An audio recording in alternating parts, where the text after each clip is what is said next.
dengan apa yang kita dengar, firman Tuhan yang kita dengar pada hari Minggu kemarin. Hari Minggu kemarin kita berbicara dari kitab Yeremia, dan hari ini kita akan melihat kebenaran firman Tuhan dari kitab Bilangan. Kita lihat dalam kitab Bilangan, pasalnya yang ke-14. Dan hari ini kita akan berbicara tentang bagaimana pertolongan Tuhan yang luar biasa. Dan kita akan melihat ada seorang tokoh di dalam Alkitab, walaupun memang sosok tokoh ini tidak mungkin begitu dikenal, tapi dalam bagian Alkitab ini kita akan melihat bagaimana Tuhan menunjukkan atau memperlihatkan kepada kita seorang tokoh yang mungkin tidak begitu dikenal di kalangan kita, tapi kita akan melihat hal-hal yang luar biasa. Kitab Bilangan, pasalnya yang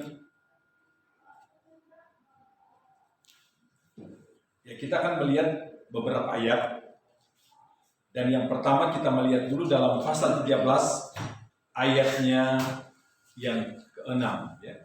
Nah, hari ini kita mau berbicara dari seorang yang bernama Kaleb ya. Ada sesuatu yang luar biasa dari seorang Kaleb yang kita akan pelajari bersama-sama pada hari ini. Mari kita beri bersama-sama, kita akan melihat dalam kitab Bilangan yang pertama tentang apa yang kita akan lihat dari seorang Kaleb ini. Yang pertama kita lihat dulu dalam kitab Bilangan 13 ayatnya yang ke-6. Dari suku Yehuda, Kaleb bin Yefuneh. Dulu, puji Tuhan. Silakan itu. Dalam kitab Bilangan pasal 13 ini berbicara mengenai 12 pengintai yang akan diutus oleh Tuhan untuk mengintai, melihat keadaan yang ada di tanah perjanjian. Nah, saudara-saudara yang dikasihi oleh Tuhan, di dalam pembacaan ini, khususnya ayatnya yang ke-6, di situ dikatakan begini, dari suku Yehuda, Kaleb bin Yefuneh. Apa maksudnya? Artinya dari suku Yehuda, bahwa dari sekian banyak orang, maka Kaleblah yang dipilih Tuhan untuk mewakili suku Yehuda. Sebab setiap suku ada perwakilan satu orang, ya. Sebab ini dikenal dengan 12 penyintai. Makanya saya katakan dari setiap suku ada utusan untuk mengintai tanah perjanjian. Nah, kebetulan dari suku Yehuda, maka Kaleblah yang diutus. Kita bicara dulu tentang pengertiannya. Sebenarnya arti nama Kaleb ini itu sebetulnya kalau kita melihat dari artinya, sebetulnya memang tidak begitu tidak seperti misalnya Joshua, Musa dan lain sebagainya, punya arti nama yang familiar kita dengar.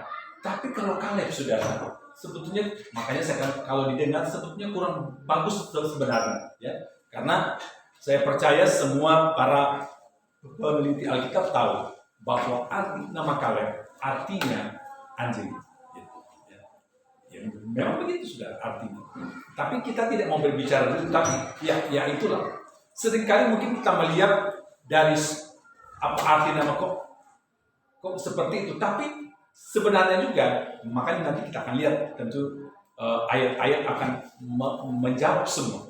Jadi kita melihat suku Yehuda, Tuhan memilih yang bernama Kaleb untuk mewakili suku ini sebagai pengintai. Ya. Sekali lagi, Tuhan memilih yang bernama Kaleb untuk mewakili suku Yehuda. Nah, dari 12 pengintai, memang yang dicatat oleh Alkitab hanya ada 2 pengintai. Dan salah satunya yang sedang kita bahas yaitu Kaleb. Sebab dua penyintai inilah yang nanti kita akan lihat juga dalam pasal yang ke-14, yaitu Yosua dan Kaleb. Nah, kita lihat setelah Tuhan memilih Kaleb, pertanyaannya, apakah Tuhan salah? Kita lihat bagian yang kedua dari ayat ini, masih tetap pasal 13, ayatnya yang ke-30. Perhatikan ini. Kemudian Kaleb mencoba menenteramkan hati bangsa itu di hadapan Musa. Katanya, tidak, kita akan maju dan menduduki negeri itu, sebab kita pasti mengalahkannya. Saudara-saudara, pada waktu ke-12 penyintai ini kembali, sebab mereka sudah sampai ke tanah perjanjian, mereka mengintai melihat keadaan yang ada di sana, mereka melihat situasi baik, mungkin sisi baiknya, juga mungkin ada sisi tidak baiknya, dan yang pasti di tanah perjanjian itu adalah menurut Alkitab tanah yang diberkati. Jadi tumbuh-tumbuhan yang tumbuh di sana adalah tumbuh-tumbuhan yang luar biasa. Nah, tetapi ketika ke-12 penyintai ini kembali, dalam Alkitab berkata bahwa hanya dua orang, yaitu Yosua dan Kaleb, yang membawa berita yang menyejukkan atau membawa kabar baik. Ya. Sebab yang 10, jadi 2 berbanding 10, sangat kecil sekali. Ya. Tetapi dua orang inilah, termasuk Kaleb di dalamnya, yang membawa berita yang baik. Nah, coba kita lihat lagi ayatnya yang ke-31. Tetapi orang-orang yang pergi ke sana bersama-sama dengan dia berkata, kita tidak dapat maju menyerang bangsa itu, karena mereka lebih kuat daripada kita. Juga mereka menyampaikan kepada orang Israel kabar busuk tentang negeri yang diintai mereka, dengan berkata, negeri yang kami lalui untuk diintai adalah suatu negeri yang memakan penduduknya, dan semua orang yang kami lihat di sana adalah orang-orang yang tinggi-tinggi perawakannya. Juga kami lihat di sana orang-orang raksasa, orang enak yang berasal dari orang-orang raksasa, dan kami lihat diri kami seperti belalang, dan demikian juga mereka terhadap kami. Nah, ayat ini atau topik firman Tuhan yang kita akan dengar bersama hari ini ada kaitan erat dengan apa yang sudah kita dengar hari Minggu kemarin. Hari Minggu kemarin kita bertolak dari Yeremia, pasalnya yang ke-17, ayat 7 dan ayat 8. Yang intinya, hanya dekat Allah saja aku tenang, daripadanya lah keselamatanku. Hanya dekat Allah saja. Diberkatilah orang yang mengandalkan Tuhan dan yang menaruh harapannya kepada Tuhan. Ya, sekali lagi. Diberkatilah orang yang mengandalkan Tuhan dan yang menaruh harapannya kepada Tuhan. Dan ayat 8, dia diumpamakan seperti pohon, ya, yang tumbuh subur, ya, meskipun panas terik, tapi dia tidak layu, bahkan dia semakin berbuah. Ya. Nah, saudara-saudara, apa kaitannya kebenaran firman Tuhan pada hari Minggu dengan hari ini? Hari ini kita akan belajar dari Kaleb dan juga temannya yaitu Yosua. Bagaimana ketika mereka mengintai tanah perjanjian. Betul-betul Yosua dan Kaleb, bagaimana mereka bergantung kepada Tuhan dan memegang teguh firman Tuhan. Nah, kita lihat di dalam ayat ini, dia berkata dalam ayat 30 tadi begini. Kemudian Kaleb mencoba menenteramkan hati bangsa itu di hadapan Musa. Katanya, tidak, kita akan maju dan menduduki negeri itu, sebab kita pasti mengalahkannya. Saudara-saudara yang dikasihi Tuhan, apa yang dikatakan oleh 12 penyintai, saya menjelaskan sedikit itu. memang zaman dulu ada yang namanya kaum Enak, ya, keturunan kaum Enak, suku Enak, ya, suatu bangsa kecil ini. Mereka memang adalah keturunan raksasa, memang pada waktu itu. Dan dalam Alkitab ada penjelasan kalau kita mau berbicara kira-kira raksasanya seperti apa. Misalkan ada petunjuk Alkitab. Petunjuk Alkitab pada waktu Daud menghadapi bangsa Filistin. Dan di bangsa Filistin itu ada seorang tentara yang dikategorikan raksasa, namanya si Goliat. Dan menurut Alkitab, ketinggian daripada Goliat 6 hasta 1 jengkal. Dalam bicara tentang apa ukuran, 1 hasta hampir mendekati, kalau sekarang setengah meter atau 50 cm. Dia kalau tidak salah 40 sekian, punya hampir mendekati 50 cm 1 hasta. Kita kekalikan saja 6, ya. Memang tidak persis, tidak pas 50 cm. Ya. Makanya dikatakan 6 hasta sejengkal tambah sejengkal. Jadi kita bulatkan kalau itu, di sini ada Pak Melki sebagai tukang tentu tahu namanya ukuran-ukuran. Dikalikan saja. Berarti kalau itu kurang dari 6 meter, kurang dari 50 cm, berarti kurang dari 3 meter. Tapi tambah sejengkal, berarti kurang lebih 3 meter. Kita bisa bayangkan bagaimana ketinggian si Goliat. Nah, saya sudah pernah ukur ini ketinggian tembok ini sampai batas plafon itu 3,5 meter sampai ke plafon. Jadi dari plafon dia turun setengah meter saja. Bagaimana saudara ketinggian si Goliat itu? Nah, memang seperti saya katakan, keturunan kaum Enak memang adalah keturunan yang perawakannya yang memang tinggi-tinggi. Ya, jadi artinya sebenarnya apa yang disampaikan oleh 10 peminta itu di sisi lain memang juga ada benarnya di sisi lain. Tetapi persoalannya ada hal-hal yang mereka terlalu membesar-besarkan, ya. Bahkan dia akan menelan kita, itu kan seperti membesar-besarkan, ya. Tapi kalau bicara perawakan orang-orang tinggi pada waktu memang ada. Ya. Dalam Alkitab saya sudah contohkan tadi zamannya Daud.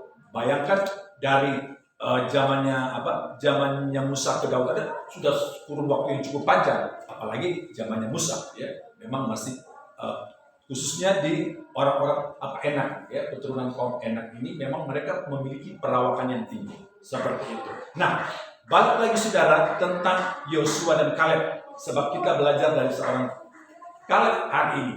Nah, artinya di situ firman Tuhan berkata, kemudian Kaleb mencoba menenteramkan. Begini, di saat orang sedang kalut karena mendengar berita dari 10 orang pengintai adalah berita yang Alkitab berkata membawa kabar buruk, ya, berarti membawa kabar buruk itu artinya ada hal-hal yang diada-adakan, ya, terlalu dibesar-besarkan, ya, sehingga ada kesan memperburuk keadaan gitu. Nah, rupanya orang Israel, sebagian orang Israel yang mendengar itu mulai ketakutan, mulai cemas. Waduh, bagaimana kita mau masuk ke sana? Sedangkan katanya nanti begini. Kata yang 12 pengintai nanti begini. Waduh, bisa babak belur kita ini. Tapi Kaleb datang tidak. Artinya dengan kata lain begini, Kaleb coba menyampaikan kepada bangsa Israel, kalau Tuhan yang sudah menyuruh, Tuhan yang sudah memerintahkan kita untuk memasuki tanah Kanaan, memasuki tanah perjanjian, artinya berarti juga Tuhan pasti menolong kita. Saya ingin membawakan ini karena kita masih dalam suasana tahun baru. Sebenarnya dari tanggal 1 Januari sampai nanti tanggal 31 itu masih kita bisa sebut tahun baru karena masih suasana di bulan pertama, ya. Kecuali mungkin sudah bulan Februari ada orang selamat tahun baru, baru bangun dan tidur habis mimpi. Tapi kalau masih sepanjang di tanggal 1 sampai tanggal 31, apalagi misalnya ada kerabat yang belum pernah ketemu selama ini, begitu, selamat tahun baru, itu tidak masalah. Memang ini masih dalam suasana tahun baru. Jadi begini, ketika Tuhan mengizinkan kita memasuki tahun 2022, Memang banyak kabar di luar sana seperti 10 pengintai. Oh, katanya begini. Bagi pengamat ekonomi mengatakan akan begini. Bagi pengamat politik akan mengatakan oh begini. Ya. Bagi pengamat-pengamat yang lain, oh pengamat ilmu pengetahuan alam perubahan cuaca, oh akan begini. Ya. Dan seterusnya dan seterusnya. Yang artinya begini. Kadang-kadang ada banyak berita-berita yang mempengaruhi orang percaya. Ya. Dengan berita-berita yang mungkin secara manusia ada hal-hal yang mengkhawatirkan. Tetapi saudara, kita mau jadi bagian dari Kaleb dan Yosua. Bagian Kaleb dan Yosua, Alkitab berkata, kemudian Kaleb mencoba menenteramkan hati bangsa itu. Mari kita mau ambil bagian daripada Kaleb dan Yosua. Kalau ada orang-orang yang mungkin hari-hari ini dalam keadaan ketakutan, ada kekhawatiran dan lain sebagainya, janganlah kita menjadi 10 pengintai, tetapi mau menjadi seperti 2 pengintai, yaitu Kaleb dan Yosua. Mari kita bawa berita-berita yang membuat dia dikuatkan, membuat dia yang tadinya sudah jauh, dia bangkit kembali. Itu berita kita bawa. Waktu dalam suasana Natal, saya membawakan firman Tuhan mengenai berita-berita yang dibawa oleh gembala, kabar yang dibawa oleh gembala-gembala. Saya katakan bahwa berita kabar yang dibawa oleh gembala-gembala, Alkitab katakan berita yang menggemparkan, tapi menggemparkan dalam hal yang positif. Orang-orang yang mendengar itu penuh sukacita. Orang-orang yang mendengar kabar yang dibawa oleh gembala, ada seperti ini, ada kesejukan, ada damai sejahtera. Nah, inilah kabar yang kita harus bawa. Inilah yang kita perdengarkan di tahun 2022 ini. Bahwa kita mau menjadi bagian dari Kaleb dan Yosua. Nah, terus mari kita lanjut lagi. Melihat kita masuk sekarang di dalam pasal 14. Ya. Saya hanya mengambil beberapa ayat saja. Ya. Nah, mari kita lihat dari ayat 1 sampai dengan ayatnya yang ke-8. Bilangan 14, pemberontakan umat Israel. Lalu segenap umat itu mengeluarkan suara nyaring dan bangsa itu menangis pada malam itu. Bersungut-sungutlah semua orang Israel kepada Musa dan Harun.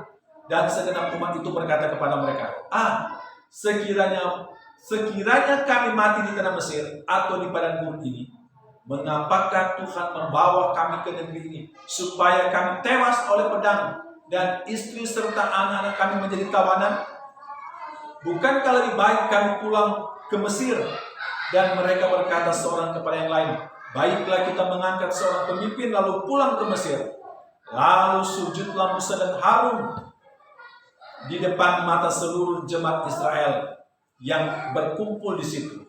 Tetapi Yosua bin Nun dan Kaleb bin Yefunne, ini 2 orang yang termasuk orang-orang yang telah mengintai negeri itu, mengoyakkan pakaiannya dan berkata kepada segenap umat Israel, negeri yang kami lalui untuk diintai itu adalah luar biasa baiknya. Sampai di situ dulu. Sekali lagi. Dan berkata kepada segenap umat Israel, Yosua dan Kaleb, negeri yang kami lalui untuk diintai itu luar biasa baiknya. Saudara-saudara yang dikasihi oleh Tuhan, ada 2 cara memandang tentang tanah perjanjian.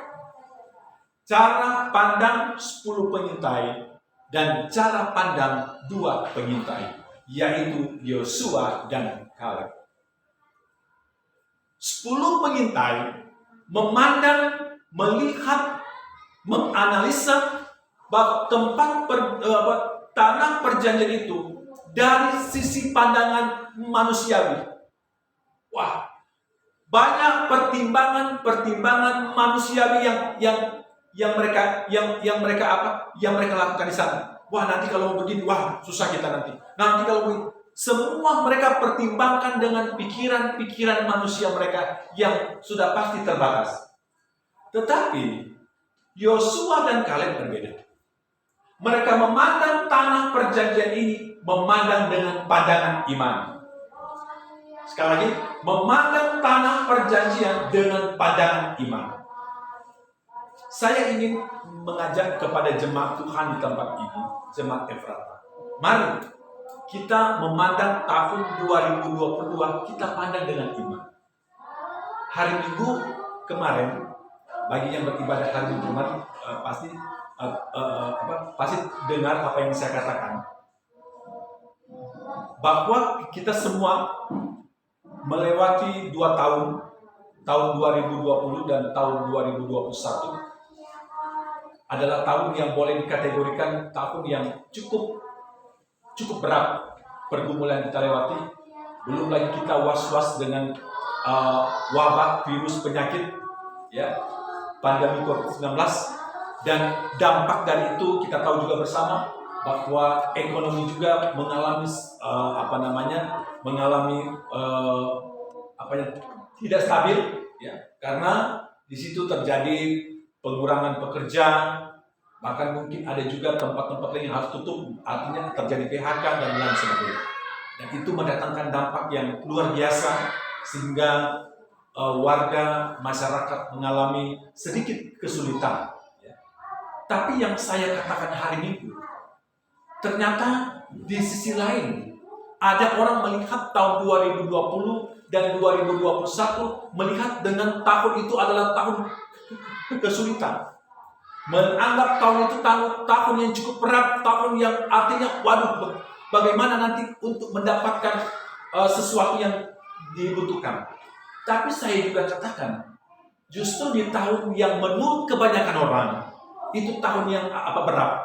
Tetapi ternyata di tahun 2020 dan tahun 2021, ya, saya sudah saksikan hari Minggu kemarin, bahkan ada salah satu gereja yang saya sudah hadiri karena sudah dibuat ucapan syukurnya, itu dibangun di tahun-tahun itu. Dibangun di tahun 2020 dan 2021 yang notabene kata orang kebanyakan di luar masa sulit. Bahkan saudara, bukan cuma itu. Adapun hamba Tuhan juga yang hadir pada waktu itu, kebetulan dia duduk samping saya waktu makan, dan saya bilang, biasa kalau teman suka ya setengah-setengah bercanda, kapan mau undang ini? Ini kita lihat dia suka posting soalnya di Facebook. Ya. Mereka pugar tempat ibadah mereka dari rumah yang biasa menjadi tempat yang cukup bagus, ya. Jadi besar, saya lihat, ya, terus ditinggiin, ya, 2 kali tinggi, terus dia bikin balkon di belakang, sudah bagus, ya. Mungkin hanya seperti ini, yang besar seperti sampai ke belakang, tapi dia pakai balkon ini kelihatan bagus. Dan itu juga dibangun di tahun 2020 dan 2021. Menurut anggapan di luar, dibangun di tahun yang sulit. Bukan cuma itu, ada begitu banyak lagi, ya, rekan-rekan yang melihat ini di daerah Bekasi Utara yang paling banyak. Di daerah Bekasi Utara banyak sekali. Nah, dan saya juga katakan hari Minggu kemarin, dan saya juga cukup dikejutkan, ada postingan seorang majelis daerah pada waktu mereka mengadakan kunjungan kebetulan di daerah Depok. Nah, di daerah Depok juga saya tahu ada beberapa gereja-gereja kita yang saya tahu memang cukup bagus. Ada di daerah Depok, daerah Beji, ada di daerah Cinere, itu saya tahu. Kalau yang di Cinere sudah pernah saya datang. 2 lantai panjang, gede, besar, pastor di sampingnya, besar.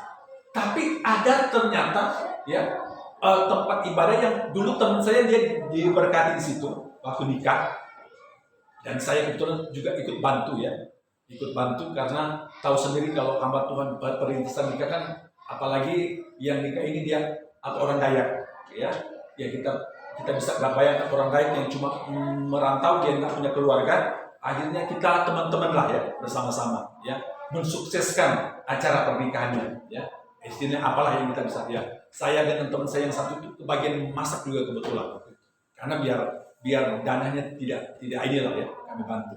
Dan dia diberkati di gereja yang saya sebut. Waktu itu gerejanya masih biasa. Nah, gereja itulah yang saya sebut yang pada waktu itu, waduh, mewahnya. Udah besar, udah mewah. Belum pernah saya menghadiri atau datang di gereja yang sebagus itu, ya. interiornya ke Eropa-Eropaan ya, tinggi dan ada pilar-pilar itu mewah. Dan itu yang belum dihabiskan, tapi sudah kalau saya lihat kurang lebih sudah 90 sekian persen udah rampung lah, tinggal dihabiskan saja. Dan itu juga dibangun di tahun 2020 dan 2021, di tahun yang sulit. Artinya apa? Kebenaran firman Tuhan tidak berbohong. Itu yang saya mau katakan. Kebenaran firman Tuhan membuktikan bahwa bagi orang boleh berkata sulit, tapi bagi Tuhan segala sesuatu bisa mungkin. Itu Alkitab. Makanya saya terlalu yakin dengan firman Tuhan. Karena ini janji Tuhan. Ya.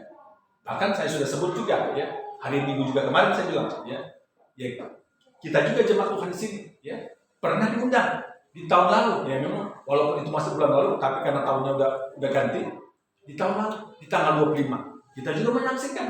Itu juga, keluarga itu juga membangun rumah itu di tahun yang sulit. Kata orang. Tapi kalau kita memandang tahun-tahun ke depan, memandang seperti pandangan Yosua dan Kaleb, saya mau katakan, orang boleh berkata tahun-tahun ke depan sulit, tapi bagi Tuhan tidak ada perkara yang mustahil. Kita harus pegang firman Tuhan. Harus pegang. Memang kita mendengar pakar itu, ya kalau memang itu yang mereka hadapi, ya kita nggak bisa kata, kira-kira gitu. Tapi kita harus punya iman, gitu. Kapasitas iman kita harus naikkan. Justru semakin menghadapi keadaan sulit, kapasitas iman kita naikkan, saudara. Naikkan. Kita harus berkata, tahun ini adalah tahun keberkatan bagi keluarga kami. Yes. Harus berkatakan, saudara. Bukankah Alkitab berkata, perkatakanlah firman itu, supaya firman itu jadi hidup. Perkatakan. Kalau kita setiap hari susah, ya jadi susah nanti kita. Karena juga ada ayat, jadilah menurut apa? Perkataan. Jadi firman Tuhan itu nggak salah. Jadi perkatakanlah perkataan-perkataan yang mendatangkan berkat. Seperti Yosua dan Kaleb. Saya percaya Yosua dan Kaleb juga melihat bahwa di tanah perjanjian ada suku tertentu di situ yang memang memiliki perawakan yang tinggi. Karena kan saya percaya mereka juga datang ke sana. Sama-sama kan, matanya sama. Tapi ada yang berbeda. Mata lahiriah sama, tapi mata iman yang berbeda. Itu yang berbeda. Yosua dan Kaleb memiliki pandangan iman yang sulit bisa mendatangkan berkat. Ya. Makanya kata-kata daripada Yosua dan Kaleb luar biasa.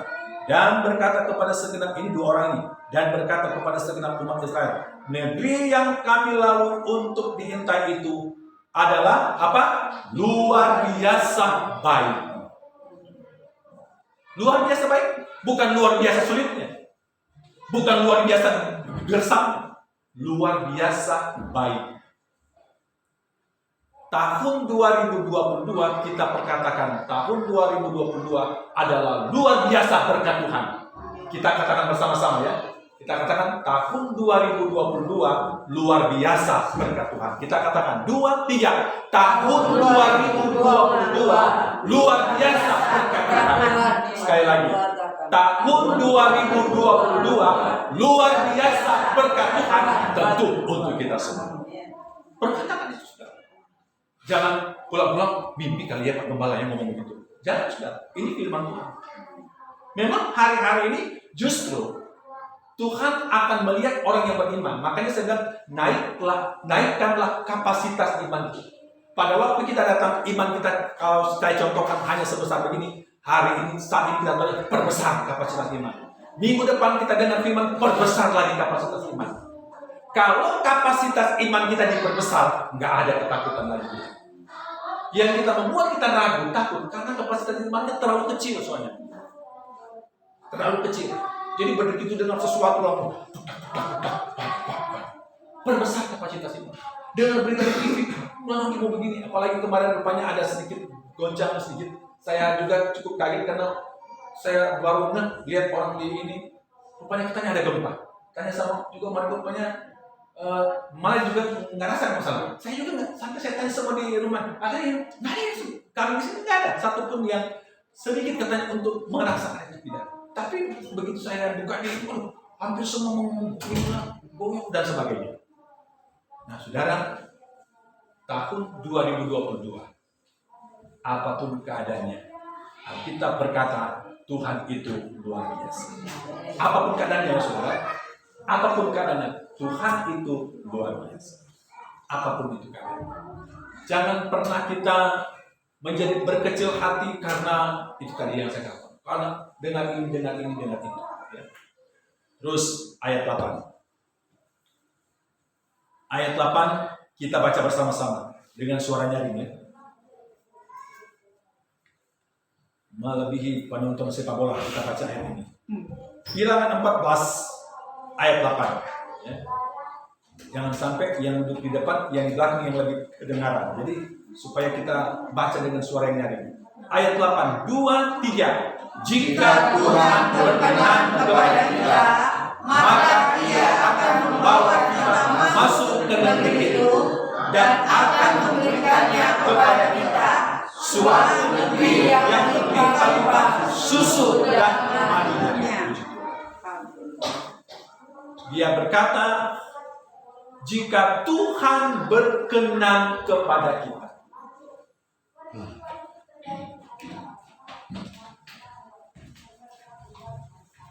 Saya percaya oleh perkenanan Tuhan kita menginjak masuk tahun 2020. Ini hanya oleh perkenanan Tuhan. Kalau Tuhan tidak berkenan, tentu kita nggak masuk di tahun ini. Sama dengan Yosua dan Kaleb bilang ya, bahwa jika Tuhan berkenan kepada kita, maka Ia akan membawa kita masuk ke negeri itu dan akan memberikannya kepada kita, suatu negeri yang berlimpah-limpah susu dan madu. Alkitab berkata berlimpah-limpah. Sekarang kita berkatakan lagi firman Tuhan. Tahun 2022 Tuhan berkati kita dengan berlimpah-limpah. Dengar lagi. Tahun 2022 Tuhan berkati kita dengan berlimpah-limpah. 2, 3. Tahun 2022 Tuhan berkati kita dengan berlimpah-limpah. Amin. Amin. Kita harus berkatakan firman. Tuhan berkati kita dengan berlimpah. Nah, saudara-saudara, pada waktu Yosua dan Kaleb memperkatakan ini, bukan berarti pada waktu itu mereka sedang minum susu dan madu, tapi mereka memperkatakan kebenaran Tuhan. Mereka memperkatakan firman, mereka memperkatakan apa yang Tuhan sudah katakan, sebab Tuhan yang memang sudah katakan sebelumnya, bahwa negeri yang kamu akan intai itu adalah negeri yang berlimpah-limpah dengan susu, madu, dan lain sebagainya. Makanya Yosua dan Kaleb memperkatakan firman itu. Karena ayat ini sebenarnya ayat yang diulangi. Jadi pertama Tuhan yang ngomong dulu melalui perantara Musa waktu itu. Lalu rupanya firman itu masuk kepada Yosua dan Kaleb, tertanam. Makanya saudara, kita juga kalau dengan firman Tuhan harus tertanam. Hari ini kita bilang amin, besok jadi ini. Artinya begitu kita dengar, makanya kita kalau berdoa, Tuhan biarlah firman itu tertanam.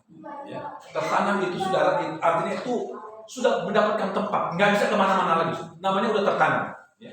Dia nggak bisa kemana-mana, sudah tertanam. Ya.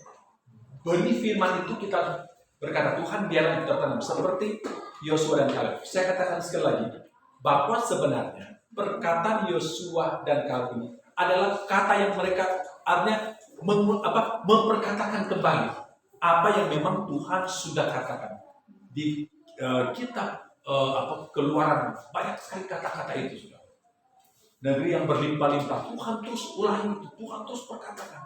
Nah, rupanya itu disimpan oleh Yosua dan Kaleb, sehingga ketika terjadi kegaduhan, terjadi katakanlah keadaan yang mulai bimbang, mulai ragu, maka dimunculkanlah Kaleb dan Yosua firman bahwa negeri itu adalah negeri yang berlimpah-limpah dengan susu, dengan madu dan lain sebagainya. Saudara-saudara, biarlah kita mau memandang tahun 2020, kita berkatakan Tuhan, kami percaya bahwa sebagaimana Tuhan sudah mau menyertai kami di tahun-tahun sebelumnya, Tuhan juga akan menyertai kami di tahun-tahun yang ke depan ini. Tuhan akan sertai kami di tahun-tahun ke depan ini. Tuhan akan berkati. Terlebih di tahun 2022 karena kita sudah masuk tahun 2022. Nah, ayat 9. Kita baca lagi ayat ini bersama-sama. Ya, dengan suara nyaring lagi. Ya. Sekali lagi ayat 9. 2, 3. Hanya janganlah memberontak kepada Tuhan. Dan janganlah takut kepada bangsa negeri itu. Sebab mereka akan kita lawan habis. Yang melindungi mereka sudah meninggalkan mereka. Sedang Tuhan menyertai kita. Janganlah takut kepada mereka. Haleluya. Perhatikan baik-baik. Hanya janganlah memberontak kepada Tuhan. Nah ini kejelekan bangsa ini. Saya harus katakan ini sudah. Kejelekan orang Israel waktu itu begitu. Kalau udah terpojokan, udah mulai memberontak lagi. Mulai ada bahasa tadi, mulai bersungguh-sungguh lagi. Mulai ngomel-ngomel lagi. Tuhan, lebih baik kami pulang ke Mesir, bla bla bla bla bla bla begitu. Memang seperti itu. Bukan cuma ini ayat, di kitab-kitab lain pun kalau kita baca begitu. Ini model orang Israel waktu itu. Kalau sudah dalam kesulitan mulai ngomel. Mulai melawan, bahkan Musa hamba Allah yang diutus oleh Tuhan, yang dipakai dan diurapi, mereka lawan Musa. Sampai kalau saya boleh katakan, Musa melakukan kesalahan itu gara-gara orang Israel. Saking dia udah jengkel sebagai manusia, tentu sebagai manusia. Saking jengkel itu. Sebetulnya dia firman Tuhan mengakui sudah. Musa adalah orang yang memiliki hati yang sangat-sangat lembut, kata Alkitab. Tapi selembut-lembutnya juga orang, kalau tiap hari dijengkelin juga, rupanya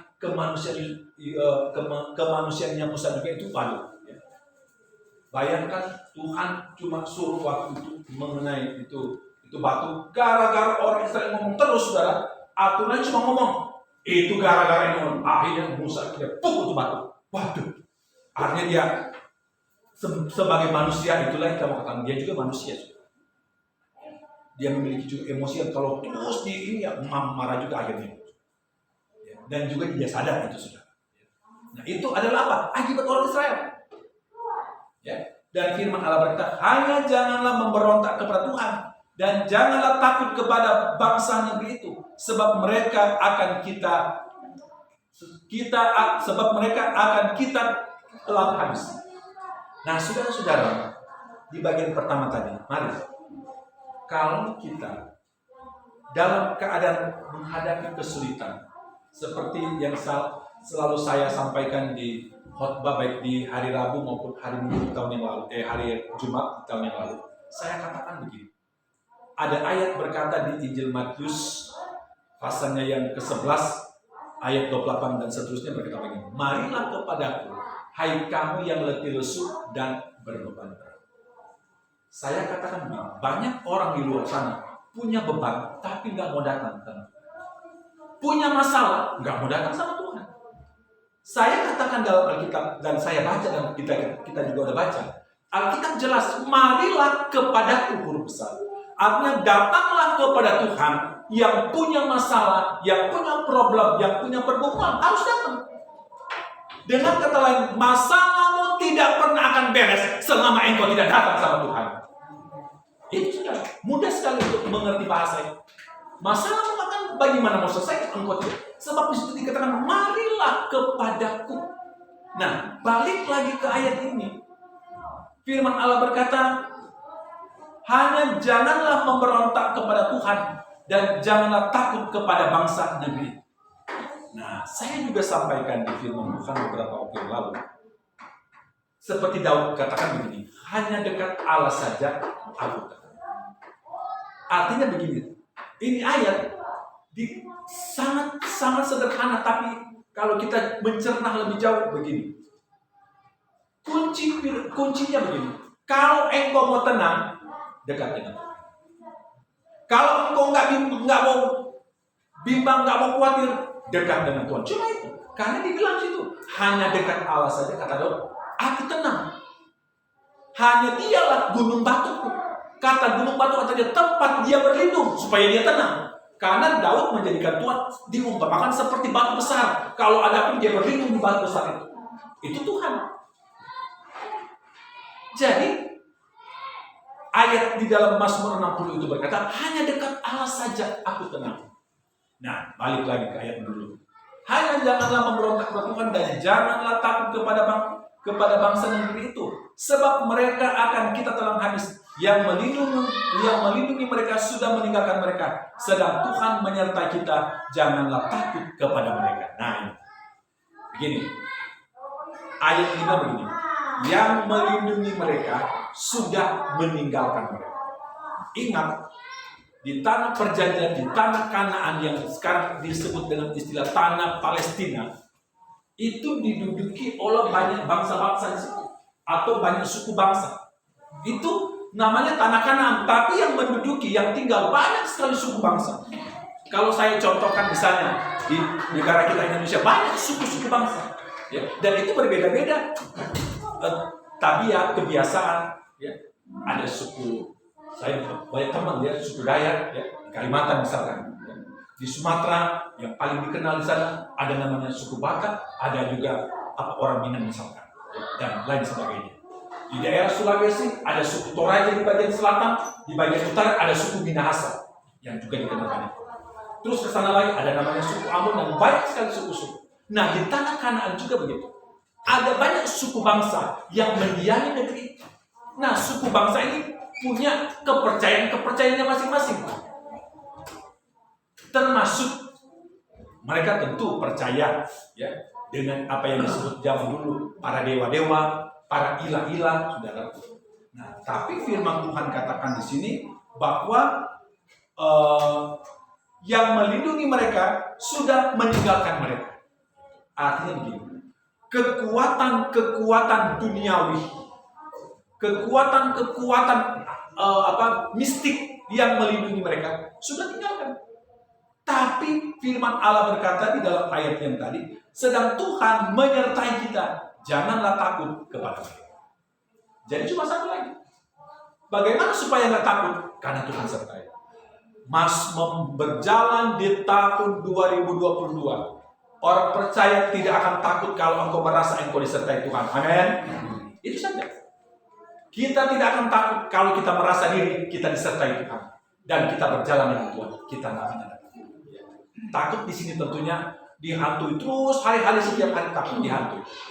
Kalau saudara jalan misalkan tiba-tiba ada ular berbahaya, itu ya ketakutan yang wajar, ya sudah. Tapi pengertian takut dalam Alkitab artinya orang yang terus dihantui dengan rasa takut, itu maksudnya. Itu bedanya orang yang mengalami takut dengan terus dihantui takut. Itu bedanya, saudara. Ya.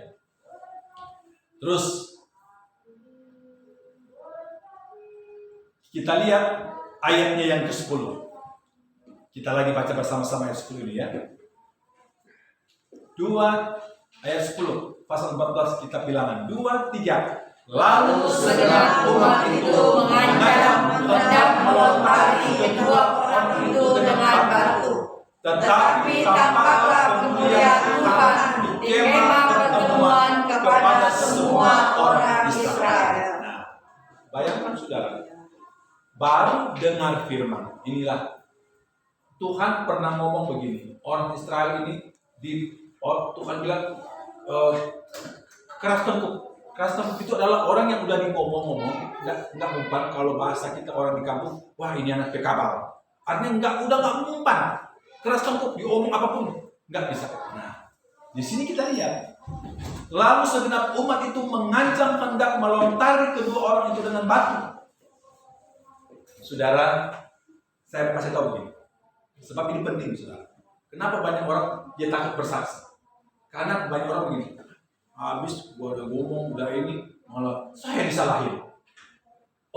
Kita memang orang itu, saudara. Kalau memang kita membawa berita dari Tuhan, berita kabar baik, kita harus siap dengan segala resiko.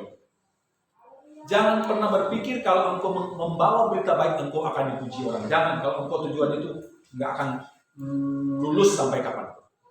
Tapi bersedialah engkau membawa berita baik dan engkau akan dihujat dan engkau akan disalahkan. Ayat ini bahkan dua orang ini mau dilontari dengan batu. Pertanyaannya, di mana salah Yosua dan Kaleb? Sedangkan mereka justru membawa berita baik. Tidak selama kita membawa kabar baik, terus kita mendapat pujian, tidak. Ada kalanya, ya itu tadi saya bilang, dua orang ini sudah alami, sudah dengan sepenuh hati, sudah dengan mereka meyakinkan bangsa ini supaya jangan takut dan sebagainya, malah mau dilontarkan dengan batu. Artinya apa? Mendapat perlakuan yang tidak baik. Memang itu sudah cukup. Kita serba salah kadang-kadang. Nggak mau ngomong, salah. Ngomong, pasti ada salahnya juga. Tapi kita harus ambil. Kalau ini kebenaran, ngomong. Menurut orang itu salah, tapi di hadapan Tuhan itu enggak salah. Gitu. Misalnya nih, ada sesuatu. Kalau saya ngomong, pasti ini orang akan pikir salah lagi. Tapi kalau saya nggak ngomong, pasti saya nggak salah juga, karena saya nggak ngomong. Kita ambil apa? Sesuai firman Tuhan. Ya. Firman Tuhan katakan kebenaran itu harus disampaikan. Orang itu mau terima, nggak terima, urusan nanti. Yang penting kebenaran harus disampaikan. Walaupun kita mungkin mendapat hal yang nggak baik, tapi ya kebenaran, saudara. Terus kita lihat. Tetapi tampaklah kemuliaan Tuhan di kemah pertemuan kepada semua orang Israel. Ingat, kalau kita berjalan dengan Tuhan, membawa berita dari Tuhan, perlindungan itu tetap menjadi bagian kita. Tuhan tidak tinggal. Buktinya dalam ayat ini, tetapi tampaklah kemuliaan Tuhan di kemah pertemuan kepada semua orang Israel. Artinya begini, Tuhan akan memperlihatkan pembelaannya kepada orang-orang yang berjalan seperti Kaleb dan Yosua. Makanya kita harus ambil sikap seperti Kaleb dan Yosua. Meskipun itu nggak enak, meskipun kita akan mungkin dioceh atau apa, ya memang sudah begitu. Ya. Makanya waktu Tuhan panggil 12 murid untuk ikut dengan dia, Tuhan sudah bagi-bagi. Ikut aku, pikul salib. Dua itu Tuhan katakan, kalau ikut aku, berani pikul salib. Ya. Salib itu nggak enak, nggak ada salib yang enak. Kalau udah bilang salib, pasti nggak enak. Tapi ya Tuhan bilang sama murid-murid waktu itu, kalau ikut Tuhan, ya harus begitu. Ikut aku, pikul salib. Nggak pernah Tuhan cuma bilang ikut aku ya, enggak. Selalu ikut aku, pikul salib. Selalu itu sudah. Memang sudah seperti itu. Tapi saya mau katakan, apapun yang kita hadapi, ingat, ada kemuliaan Tuhan yang selalu menyertai kita. Ada berkat Tuhan yang selalu menyertai kita. Ada pertolongan Tuhan yang selalu menyertai kita. Dan kita percaya di tahun 2022 ini, kemuliaan Tuhan menaungi baik kita pribadi, keluarga kita, anak-anak kita, menantu, cucu, bahkan sampai kepada keluarga besar kita, dinaungi oleh kemuliaan Tuhan.